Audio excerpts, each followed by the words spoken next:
も同じくらい好きだし、家族みたいに思ってるよ、僕は。だから、何の問題も。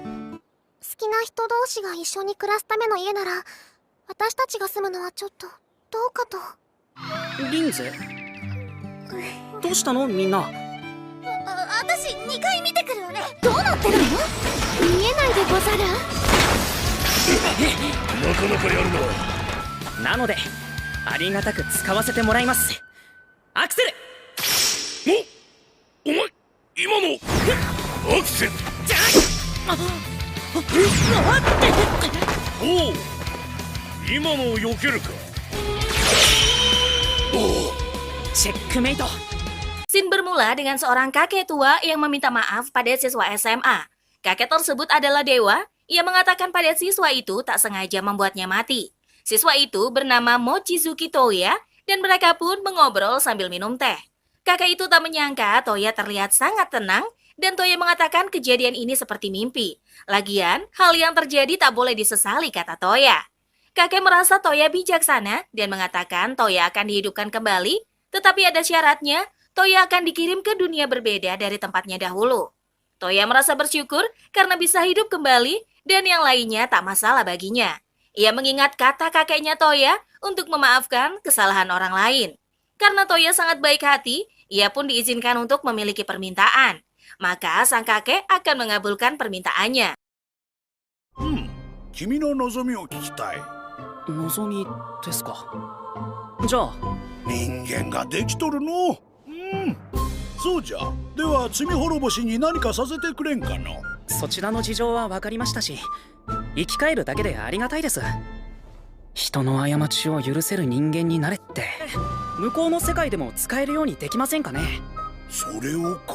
あ、できないこともありますよね。Toya berpikir dan mengutarakan isi hatinya. Ia ingin membawa smartphone miliknya ke dunia yang akan ia datangi. Tapi tak mungkin karena di sana tak ada charger. Bagaimana ya? Handphone itu bisa berfungsi? Kakek mengatakan Toya bisa mengisi baterainya dengan sihir, maka itu akan berfungsi kembali.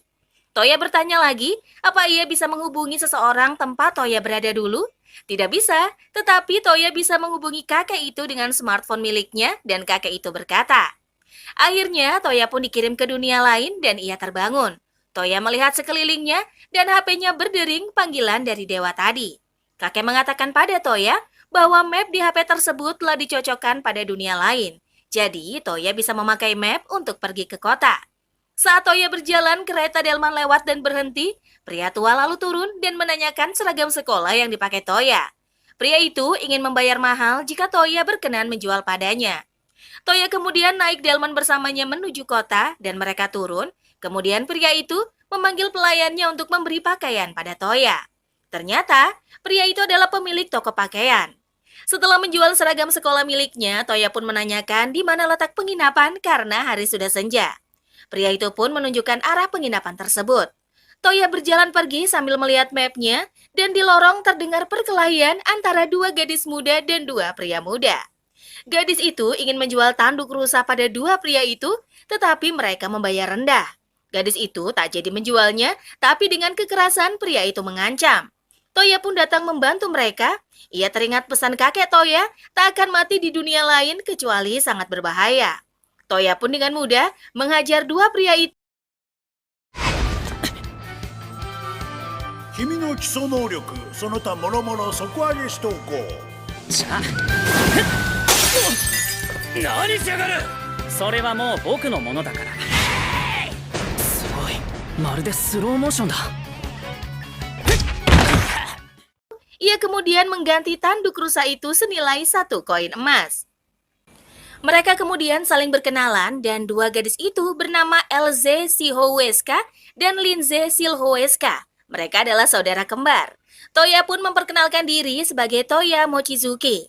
Elze heran mendengar namanya, ia mengira Toya berasal dari Isen.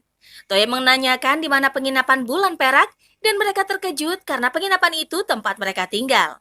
Elze dan Linze pun mengantar Toya ke sana. Toya memesan kamar untuk tinggal selama 1 bulan dan mereka pun mengobrol sambil minum teh. Elze menceritakan kejadian mereka di kota tadi. Linze mengatakan sudah melarangnya, tapi Elze yang nekat dan lain kali mereka harus lebih berhati-hati. Toya ingin ikut pergi bersama mereka besok karena Toya ingin mencari kerja. Elze dan Lindsay setuju karena ingin membalas budi Toya. Malam hari saat di kamar, Toya melihat berita dari smartphone hal yang terjadi di bumi. Esok paginya, Toya pergi bersama dengan Elze dan Lindsay ke kota mencari info pekerjaan dari selebaran yang ditempel di dinding. Elze menemukan pekerjaan yang upahnya lumayan, tetapi Toya tidak bisa membaca dan mereka pun agak terkejut. Elze memilih pekerjaan yang cocok buat Toya karena ia terlihat kuat.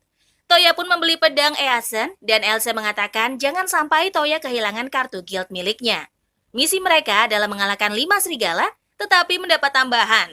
Dengan pedang milik Toya, tinju milik Elze dan sihir milik Lindsay, 6 serigala pun berhasil dikalahkan. 炎よ来たれ赤の悲劇イグニスファイア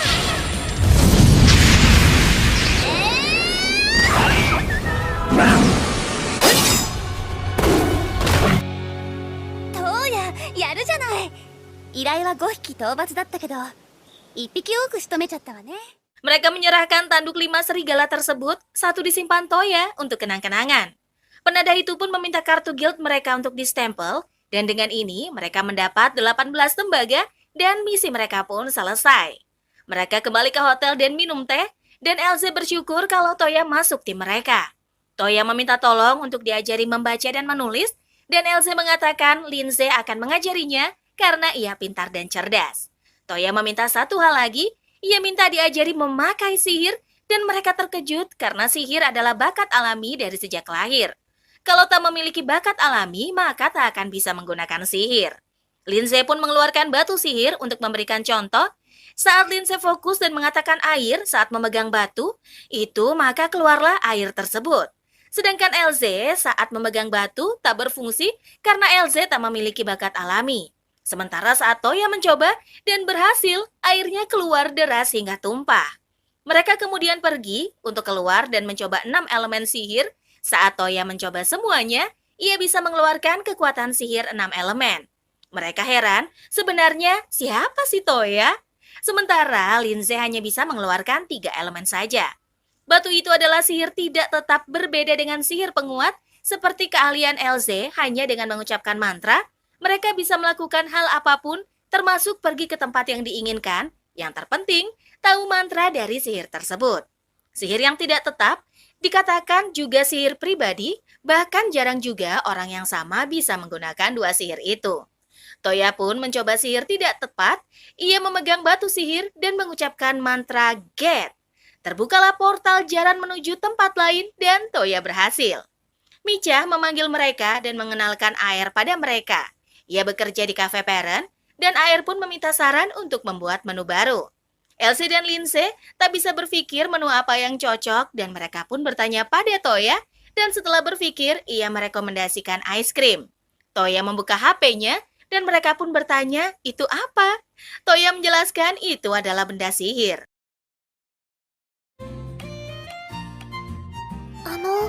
それはクレープとかアイスぐらいしか浮かばないけど。アイス？氷ですか？いや、そっちじゃなくてアイスクリームの方。ああ、便利な魔法の道具ってとこかな。僕にしか使えないけど、あまり詮索しないでもらえると助かる。 Toya pun meminta Air untuk mencatat resep yang akan diberikan Toya. Mereka mencoba membuat ice cream dengan campuran kekuatan sihir. Setelah jadi, mereka pun mencobanya dan rasanya enak dan juga dingin. Air akan menambahkan ice cream ke menu baru mereka. Mereka pun makin penasaran dengan siapa Toya dan benda aneh miliknya. Toya berkata, itu rahasia, dan Toya berjanji akan balas budi pada mereka berdua. Mereka pun melanjutkan perjalanan ke kota asing menaiki delman, dan saat sampai di kota itu, Toya ingin mendapatkan penginapan seperti di bulan perak. Tetapi Elze mengatakan, mereka akan menetap di tempat yang baru. Di tengah kota, berkumpul semua orang menyaksikan perkelahian seorang wanita melawan beberapa pria. Wanita itu adalah samurai, ia telah melaporkan teman para pria itu kepada penjaga. Tak terima, para pria itu mengeroyok wanita samurai, dan terjadilah perkelahian di antara mereka. Tiba-tiba, wanita samurai berhenti karena perutnya keroncongan, dan Toya pun membantunya dengan sihir, begitu juga Elze yang menyerang para pria itu dengan tendangannya. Terlihat para penjaga menuju keramaian itu, Toya pun mengajak wanita samurai itu pergi, begitu juga dengan Elsie dan juga Lindsay. Mereka berhenti di lorong dan wanita itu pun mengucapkan terima kasih. Ia kemudian mengenalkan diri, namanya adalah Kokonue Yue. Ia berasal dari Oedo Easen dan Toya pun mengenalkan dirinya. Yae kelaparan karena kehilangan uangnya saat di jalan dan mereka pun pergi makan bersama di restoran. Nafsu makan Yae yang bagus membuat mereka sangat tercengang. Ternyata Yae berpetualang untuk mengasah ilmu pedangnya karena keluarganya adalah keturunan pejuang. Tujuan mereka sama, ingin menuju ibu kota kerajaan, dan Elsie pun mengajak Yae pergi bersama. Karena berterima kasih telah ditraktir makan, Yae ingin melindungi mereka dengan kekuatannya. Mereka pun melanjutkan perjalanan dengan kereta kuda, dan Toya bertanya apakah Yae bisa naik kuda. Ya bisa, ia menjawab, karena Yae sering berlatih menaiki kuda. Elsie sangat senang dikelilingi orang kuat dan berbakat. Lindsay kemudian memberikan buku sihir pada Toya untuk dipelajari. Toya sangat berbakat menggunakan sihir tetap dan tidak tetap, dan ia pun memiliki bakat alami. Toya membaca buku itu dan melihat mantra yang aneh tertulis mengambil benda jauh ke tanganmu. Toya merasa apakah itu mungkin dan Lindsay mengatakan mengapa tak dicoba dulu. Toya mencobanya, membaca mantra Apport dan membuka tangannya, ternyata tidak berhasil. Elsie berkata apa? Ayo coba ambil lagi.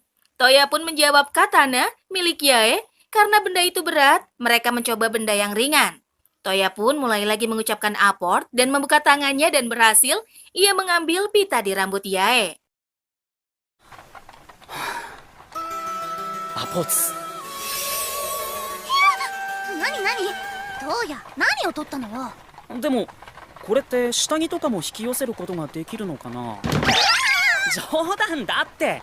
これってスリとかそういうことをし放題ってことでしょ。なるほど、そう考えると怖いな。八重の髪を結んでたリボン。成功ですね。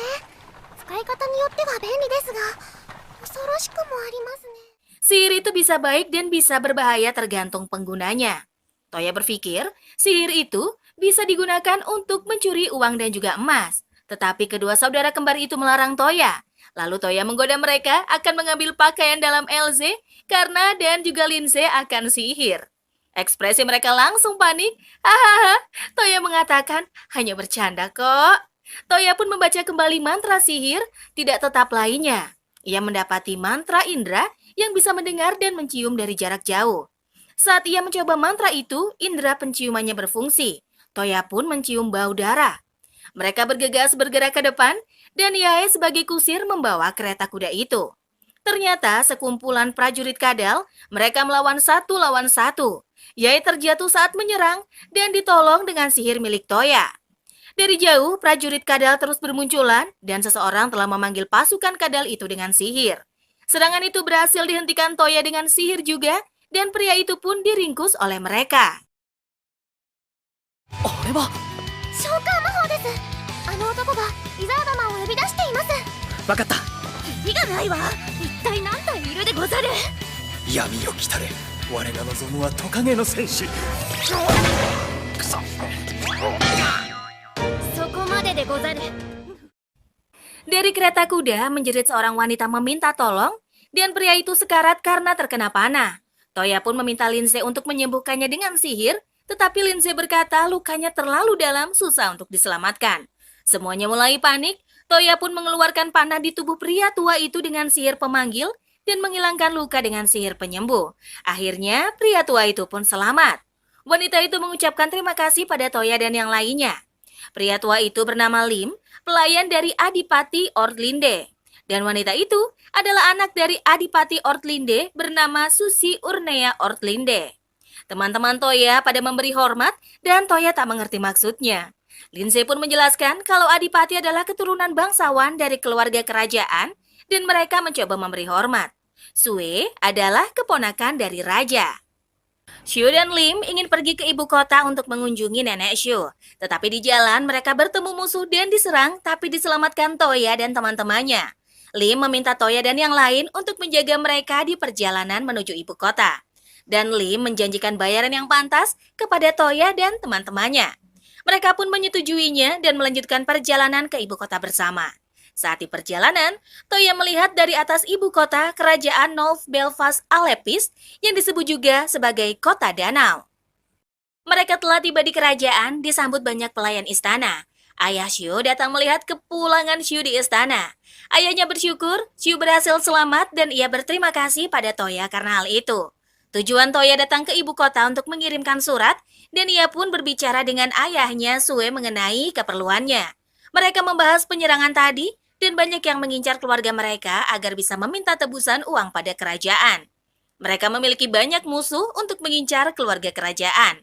Xiu menghampiri Toya dan ayahnya setelah berganti pakaian, dan Xiu tak ingin membuat ibunya sedih, maka tak bercerita kejadian yang menimpanya.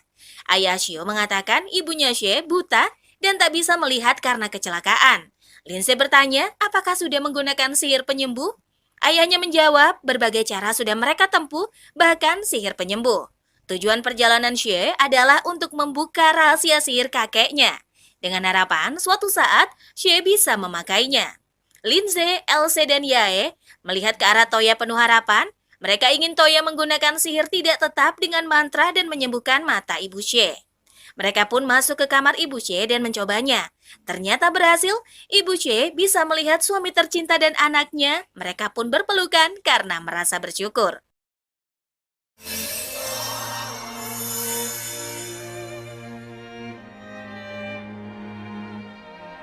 失敗を恐れず人助けをするその心意気。拙者東野殿心から尊敬するでござるよ。あなたスーシー、やっぱりあんたならできると思ったわ。 Elsie dan Lindsay pun memeluk Toya karena haru. Begitu juga dengan Yae yang menangis karena sihir Toya telah berhasil menyelamatkan orang lain. Ayahnya Xie sangat berterima kasih dan ingin membayar Xie dengan 40 platinum seharga 40 juta yen kalau dimata uangkan. Wow, banyak amat ya. Minchan juga mau dong. Merasa kebanyakan, Toya pun mengembalikannya, tetapi ayah Xie berkata kalau mereka melanjutkan petualangan akan membutuhkan modal yang besar. Ayah Xie juga memberi 4 medali kerajaan. Dengan medali itu, mereka bisa masuk pos pemeriksaan dan menikmati fasilitas yang dimiliki bangsawan. Itulah bantuan yang bisa diberikan ayah Xie pada mereka. Mereka pun berhasil mengirim surat dan misinya telah berhasil. Mereka pun akan kembali ke kota Reflet. Toya bertanya pada Yae bagaimana dengannya.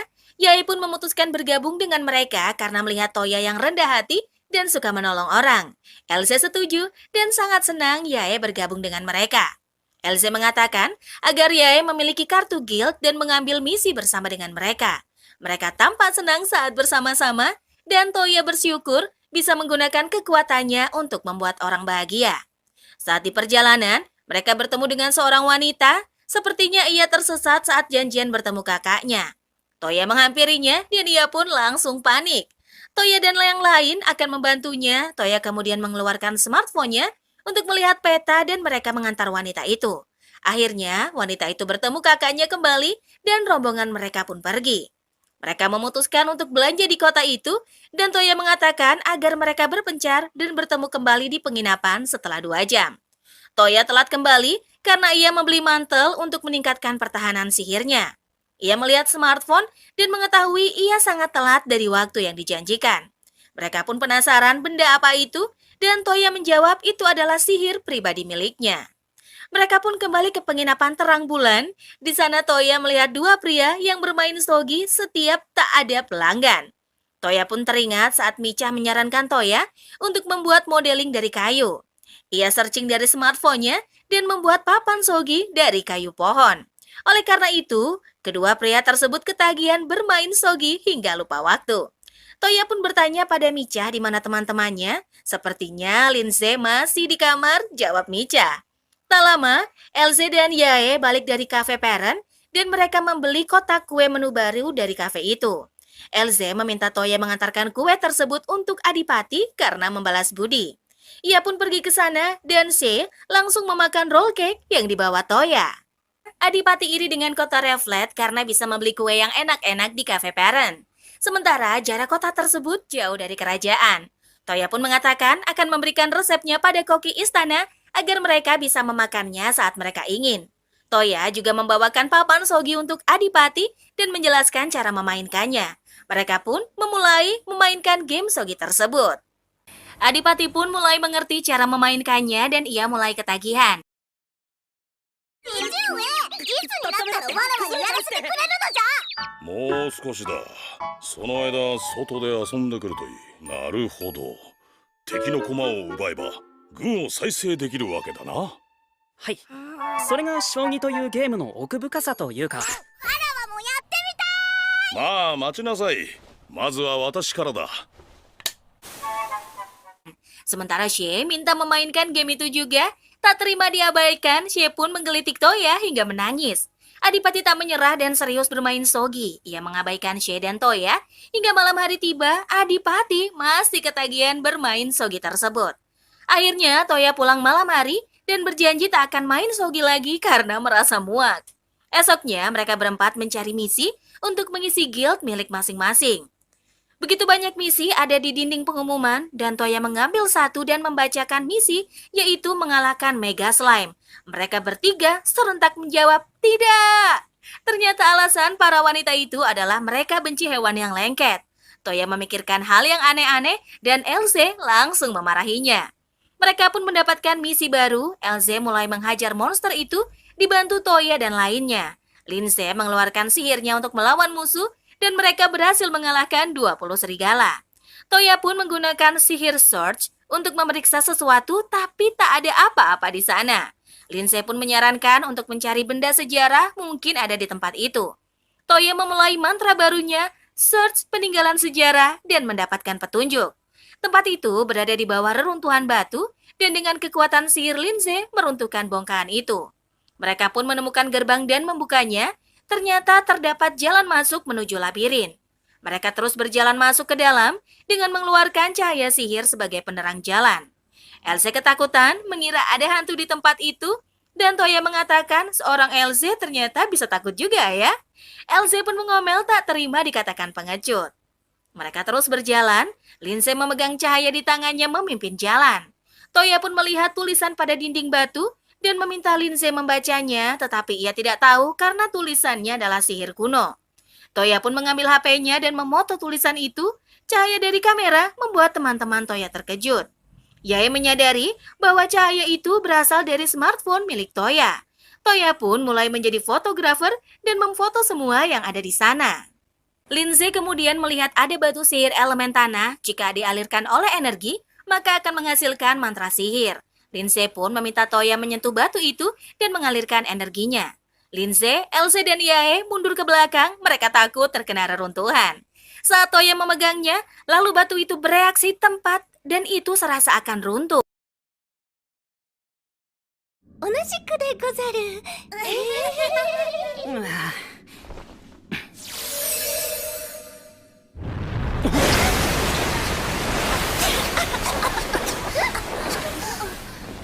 随分と大掛かりなドアだな。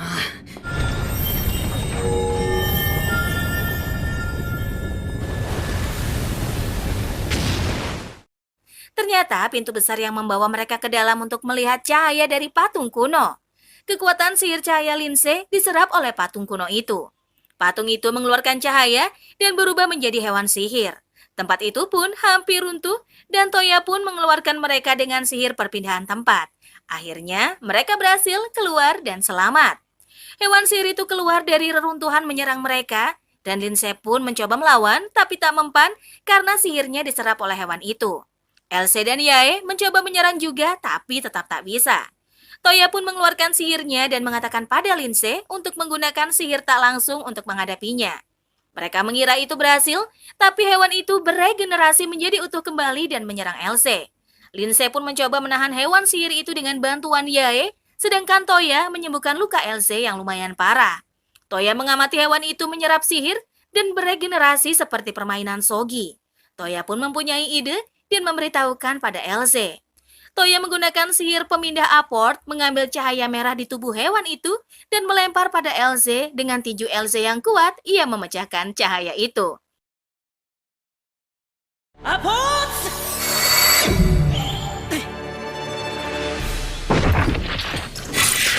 Kore de dou da?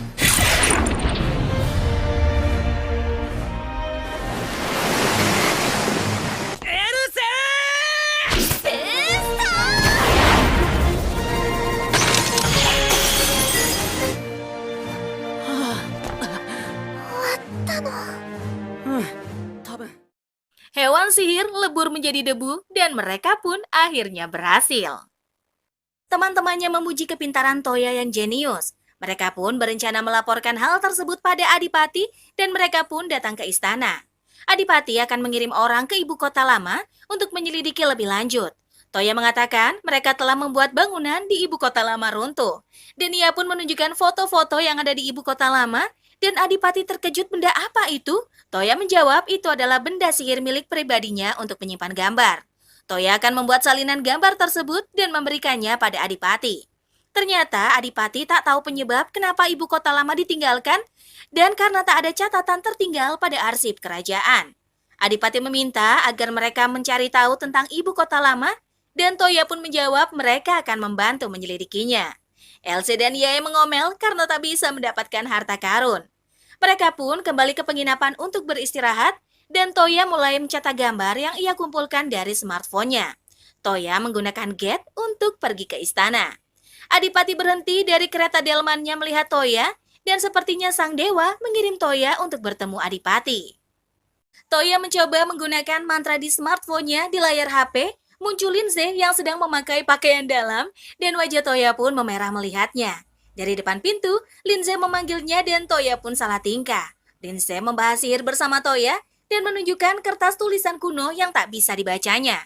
Toya pun merubah koin menjadi kacamata dengan sihir. Lindsay mencoba membaca dengan kacamata itu dan terbaca meski tulisan kuno. Lindsay mengajak Toya untuk mencoba sihir baru dengan mantra Bubble Bomb, keluar gelembung air, dan Lindsay terus mencoba agar berhasil. Karena kelelahan, Lindsay pun pingsan dan dibawa ke kamar oleh Toya. Lindsay tak putus asa setelah sadar, ia mencoba lagi, dan Toya pun mengalirkan energinya pada tongkat sihir Lindsay agar ia bertenaga. Toya mencoba membantu mengarahkan maksud dari mantra itu, dan saat Lindsay paham dan mencoba kembali, ia pun berhasil meledakkan pohon dengan bubble bomb miliknya. 水よ来たれ衝撃の泡沫バブルボム衝撃の泡沫バブルボムやっぱり難しいです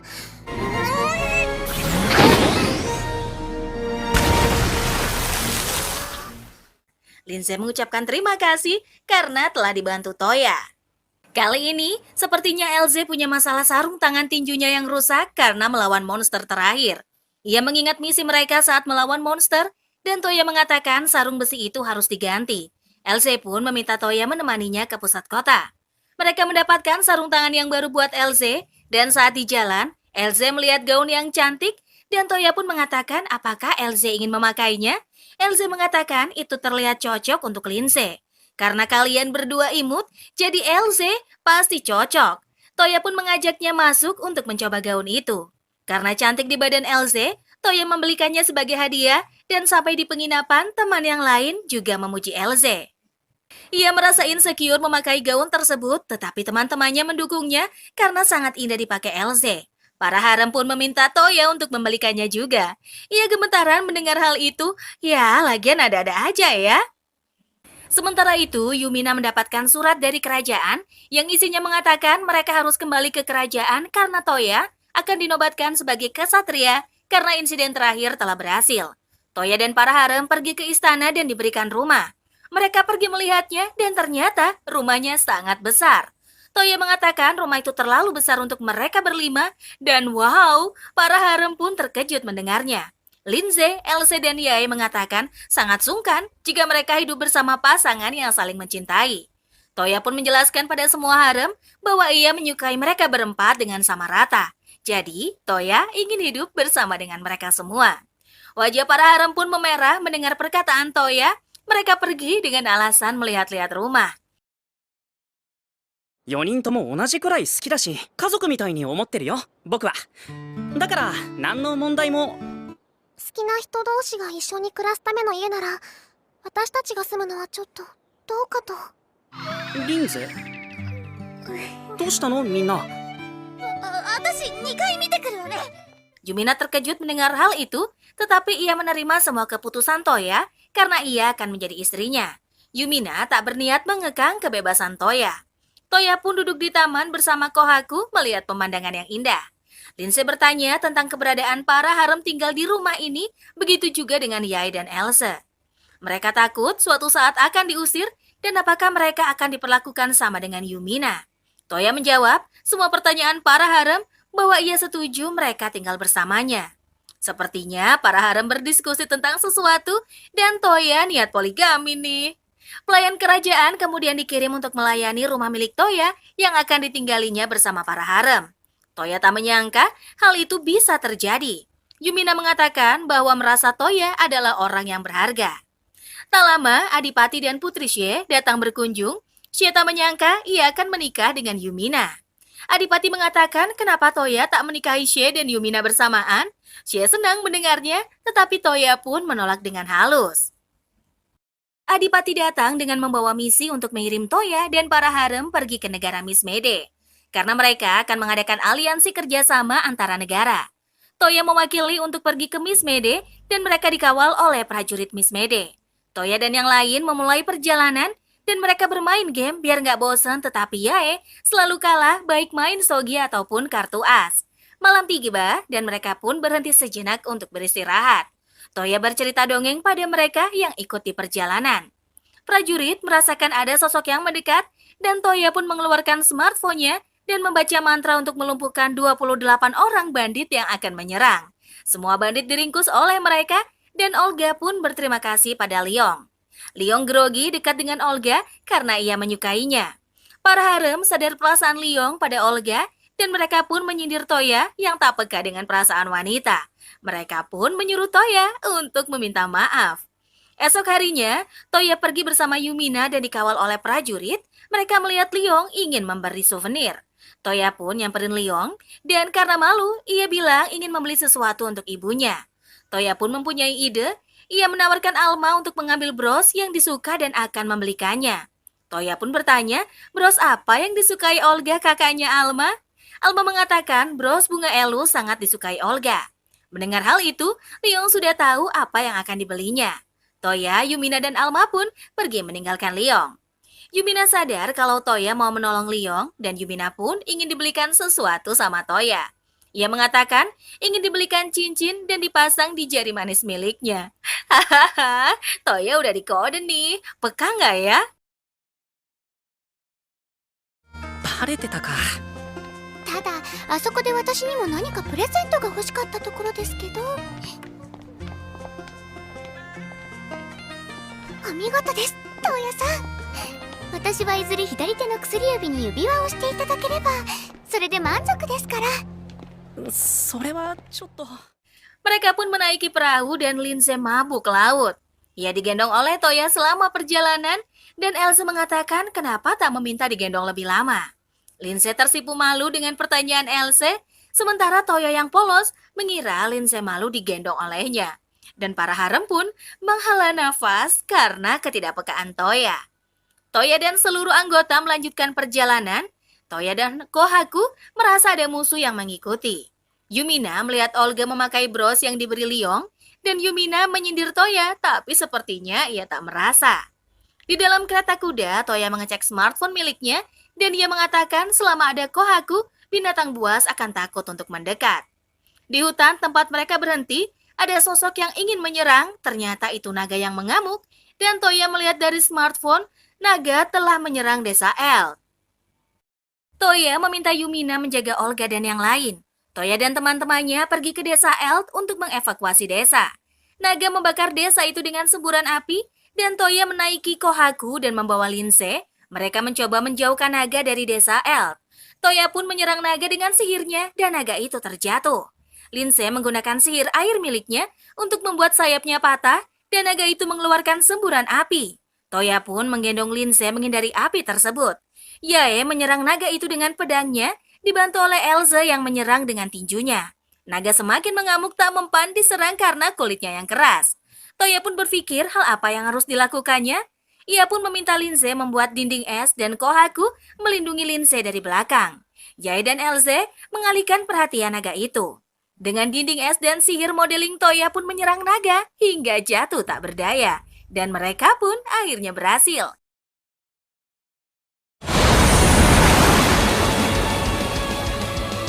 Modeling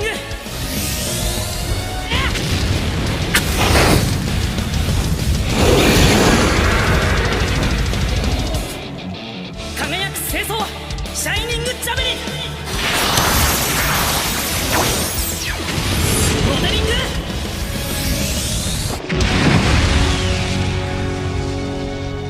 やったやったでござるな、トウヤ殿。 Datang naga merah menemui mereka. Naga merah meminta maaf karena naga lain membuat onar. Ia adalah penjaga tempat suci dan naga merah datang untuk menghentikan naga yang mengamuk. Naga merah melihat harimau putih, pantas saja naga yang mengamuk berhasil kalah, tapi Kohaku menjelaskan bahwa tuannya yang mengalahkan naga itu. Naga merah tak menyangka Kohaku memiliki tuan seorang manusia. Toya pun memberi saran agar tidak terjadi lagi hal seperti ini dan naga merah pun setuju untuk pergi. Mereka mulai menolong orang yang ada di desa Elf dan menyembuhkan yang sakit dan membangun tempat itu pelan-pelan. Para harem yang kelelahan pun tidur di dalam ruangan. Toya istirahat di luar dan merasa sangat lelah, sementara itu Yumina datang memberikan selimut padanya. Saat terbangun, Toya tidur di pangkuan Yumina. Ia bangkit dan menanyakan yang terjadi. Ternyata perlombaan para harem, Toya tak mengerti. Kohaku pun pusing para harem yang memperebutkan Toya. Leong dan yang temannya membicarakan Toya. Mereka berhasil mengalahkan naga dan menyumbangkan tubuh naga kepada warga. Leong mengatakan mereka sangat dermawan dan sebenarnya siapa Toya. Warga sangat berterima kasih karena telah ditolong Toya dan memberikan taring naga untuk senjata Toya. Dia juga mengembalikan pisau yang tertancap di mata naga. Di perjalanan, Toya memandangi pisau itu dan bertanya apakah ada orang selain mereka. Kohaku pun menjawab ada 2 orang dan mereka bukan warga desa itu. Toya merasa pisau itu bukan miliknya dan Toya pun melihat keluar jendela dan mereka telah sampai ke ibu kota Mermede. Mereka pun memasuki istana dan disambut oleh Raja Mesmede. Olga dan prajurit lainnya melapor kepada raja. Putri Yumina kemudian memberikan surat dari ayahnya Raja Belfast kepada Raja Mesmede dan raja mengatakan akan membalasnya. Raja mendengar 4 kesatria berhasil melawan naga dan raja menjadi semangat dan ingin bertanding melawan Toya. Pelayan raja mengatakan bahwa raja sangat suka bertarung dengan orang yang kuat dan ia meminta Toya untuk mengeluarkan semua kekuatannya melawan raja. Wasit menjelaskan aturan tandingnya dan dimulai dengan sihir slip milik Toya, raja jatuh dan ia menghunus pedangnya. Merasa hal itu pelanggaran, raja pun mengatakan Toya tak boleh menggunakan sihir itu. Mereka pun mulai bertanding lagi dan raja mulai menyerang Toya dan berhasil menghindar. Raja memiliki mantra sihir acel miliknya yang bergerak sangat cepat. Toya pun meniru mantra sihir raja dan mereka berlomba dengan kecepatannya. Para harem tak bisa melihat mereka dan raja yang sangat kuat dan Toya tak menyerah dengan kecepatan yang dimilikinya. Raja pun berhasil kalah. 一体どうなってるの？見えないでござる。なかなかやるな。なのでありがたく使わせてもらいます。アクセルお前今のアクセルじゃあおう今のを避けるか。チェックメイト。その言葉の意味はよくわからんが。 Wasit pun mengumumkan Toya sebagai pemenang dan raja memuji kekuatan Toya. Malam harinya raja mengadakan pesta dan Toya mengambil hidangan di pesta itu. Leong menyampari Toya dan bertanya di mana Olga. Mereka melihat ke arah para harem memakai gaun yang indah dan raja mendatangi Toya dan berkata tak heran Toya dipanggil bangsawan oleh kerajaan Belfast. Para harem memuji pakaian yang Toya kenakan. Toya pun memotret para harem yang kelihatan cantik. Raja bertanya benda apa itu, dan Toya menjelaskan smartphone ini sihir khusus miliknya untuk bisa menyimpan gambar. Apakah bisa disalin? Tanya Raja kembali, dan Toya menggunakan sihir dan menyalin foto itu pada kertas yang tersedia. Raja ingin wajahnya difoto dan dicetak pada salinan, dan tentu saja bisa, kata Toya. Setelah selesai, Toya pun pergi dan beristirahat karena lelah. Toya melihat sebuah boneka berjalan dan memanggilnya. Ia pun menuntun Toya ke kamar seorang lim peri penyihir. Ia mengatakan ingin melihat seorang pembunuh naga. Toya heran kenapa boneka itu bisa bergerak dan berbicara. Lim menjelaskan teori sihir miliknya yang dinamakan program. Kekuatan yang dipusatkan pada pikiran dan dihafalkan itulah program. Toya paham dengan contoh yang ditunjukkan Lim. Toya pun mencoba program milik Lim dan berhasil, dan Lim pun menawarkan pada Toya agar menjadi muridnya. 距離の指定を忘れたわね。まあこうやってプログラム開始、移動、発動条件、人が腰掛けた時、プログラム終了。おおあなた今何やったの？プログラム開始、移動、後方へ2メートル、発動条件、人が腰掛けた時。 Toya pergi dan berlari, ia ke kamarnya lalu tidur. Esok harinya, Toya berjalan keluar dan disapa oleh Lindsay dan Yumina. Toya mengatakan mereka sangat akur. Lindsay kemudian bertanya Toya hendak kemana, dan Toya pun mengajak mereka berbelanja. Tak lama dengan Gate, Toya pun pergi ke hutan. Lindsay menggunakan sihirnya memotong taring naga. Taring yang dipotong dengan sihir modeling berubah menjadi pistol. Toya pun merubah benda lain menjadi peluru. Dengan sihir program, ia mengatur panduan memakai pinsteel itu. Saat mencoba tembakannya meleset, Toya membuat pengaturan lagi melalui program hingga sempurna dan ia memiliki senjata baru. Yumina dan Lindsay meminta dibuatkan senjata api juga, dan Toya pun mengeluarkan smartphone-nya dan meminta mereka memilih desain yang disukai. Setelah itu, Toya membuatkan sesuai selera mereka dan jadilah senjata api milik Yumina dan juga Lindsay. Ada juga milik Elsie. Dengan program tambahan, Toya memodifikasi senjata api miliknya berubah menjadi pedang. Senjatanya jadi memiliki dua fungsi seperti pisau dan sebagai pedang. Lindsay mengusulkan untuk memberi nama senjatanya dan Toya berpikir juga menamainya dengan nama Brandhill. Mereka lapar setelah membuat senjata dan Toya bersama dengan yang lainnya berjalan menuju restoran. Kohaku merasa mereka diikuti oleh dua orang dan Toya pun meminta Kohaku untuk melacaknya. Pengutitnya itu berada di atas gedung dan Toya meminta Yumina dan Lindsay pergi dahulu karena ia ada urusan sedikit. Toya pun meminta Kohaku untuk menjaga mereka. Dengan Asel, Toya berada di belakang penguntit, mereka kabur dengan sihir miliknya dan Toya mengikuti mereka dari map yang ada di smartphone-nya. Toya pun menemukan mereka dan menembaknya dengan peluru karet.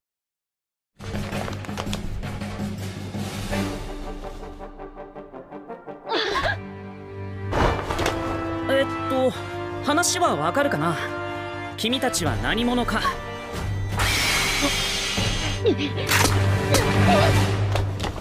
安心して、それはゴム弾だから怪我はないよ。 Tangan dua penguntit diikat oleh Toya. Toya memeriksa dan memegang dada pemiliknya, ternyata dia adalah wanita. Mereka diutus oleh Raja Belfast untuk menjaga Putri Yumina, dan ternyata pisau yang ada di mata naga adalah milik Cecilia, pegawai kerajaan. Mereka meminta Toya merahasiakan dari Putri Yumina tentang misi mereka, dan Toya pun setuju. Toya kemudian pergi menuju restoran tempat mereka janjian untuk makan bersama. Yumina dan Lindsay memesan makanan kuri, yaitu ciri khas dari daerah tersebut. Saat memakannya, dua harem itu berdiri dan minum air. Toya membuka mulutnya dan mencobanya, ternyata pedas bukan main. Esok harinya, Toya menggunakan gate miliknya untuk memanggil Raja Belfast dan Adipati. Mereka pun mulai membicarakan aliansi antara kedua negara. Toya dan para harem kembali ke rumah mereka, disambut Liam dan para pelayan lainnya. Toya lelah beristirahat di kamarnya hingga akhirnya dia tertidur pulas. Saat bangun, ia ingin mandi dan melihat para harem hanya mengenakan pakaian dalam. Mereka pun memarahi Toya karena tak berhati-hati. Toya sibuk dengan proyek barunya membuat sepeda dan Raja datang menyapa untuk mengucapkan terima kasih. Raja mencoba sepeda yang dibuat Toya dan terjatuh karena belum terbiasa. Raja pun memutuskan untuk belajar mengendarai sepeda. Di sisi lain, para harem mencoba sepeda buatan Toya dan mereka pun berlomba bisa naik sepeda agar dipuji oleh Toya. Mereka bersaing mendapatkan perhatian dari Toya dan Raja pun ikut bersaing. Wah, kocak ya! Raja pun meminta Toya membuatkan satu lagi untuk She dan ia akan membayarnya. Toya berjalan untuk membeli bahan. Di lorong, ia melihat seorang anak diserang dua pria dewasa. Toya membantunya dengan pistol karet miliknya dan mereka pun pingsan. Anak itu berterima kasih pada Toya, tapi ia kelaparan dan Toya pun membelikannya makanan. Ternyata ia seorang wanita bernama Rene. Rene tak punya tempat tinggal dan keluarga. Toya pun menawarkan pekerjaan dan tempat tinggal padanya. Tapi dengan syarat ia jangan mencuri lagi. Toya kemudian membawa Rene pulang dan menjadikannya pelayan di rumah mereka. Toya kembali mencari bahan sepeda dengan Yumina dan She, dan di mana mereka berjumpa dengan Arma yang ingin berbelanja juga. Saat mereka berbicara, Alma melihat Olga dan Leong jalan bersama. Mereka memata-matai Olga dan Leong dari belakang.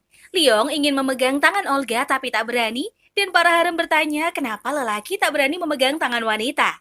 Dengan wajah memerah, Toya menjawab karena itu memalukan. Leong dan Olga masuk ke dalam kafe dan mengobrol. Karena takut ketahuan, mereka pun meminta Toya berbuat sesuatu agar bisa mengetahui obrolan mereka. Toya mengeluarkan smartphone-nya, menggunakan sihir agar bisa melihat adegan Olga dan Leong dari layar HP. Siaran langsung pun dimulai, mereka melihat pembicaraan mereka yang terkesan agak kaku. その時は教えてくださいね。お姉ちゃん嬉しそう。ルファストとミスミドは友好的な関係を結ぶわけですし、こちらに来る機会も多くなりますよ。あと数日でリオン殿もベルファストに帰られてしまうのですね。でもこれから。 Saat Olga dan Leong meninggalkan kafe, Arma berlari mengikutinya dan tak sengaja menabrak seorang pria tua.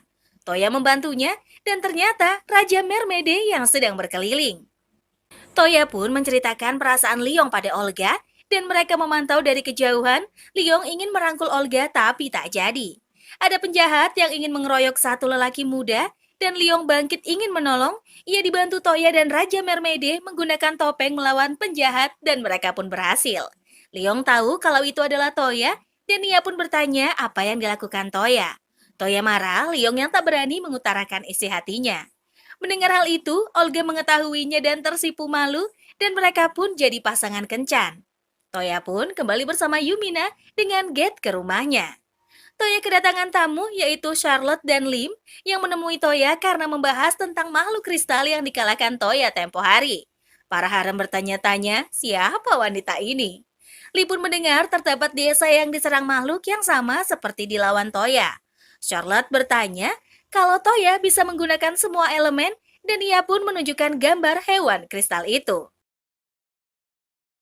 ミスミド大使としてこの国に滞在することにしたのよ。ちょくちょく遊びに来るからよろしくね。僕たちが戦ったやつと形が違う。こいつら何者なんだ？昔コールの発動には相手に接触する必要があるわ。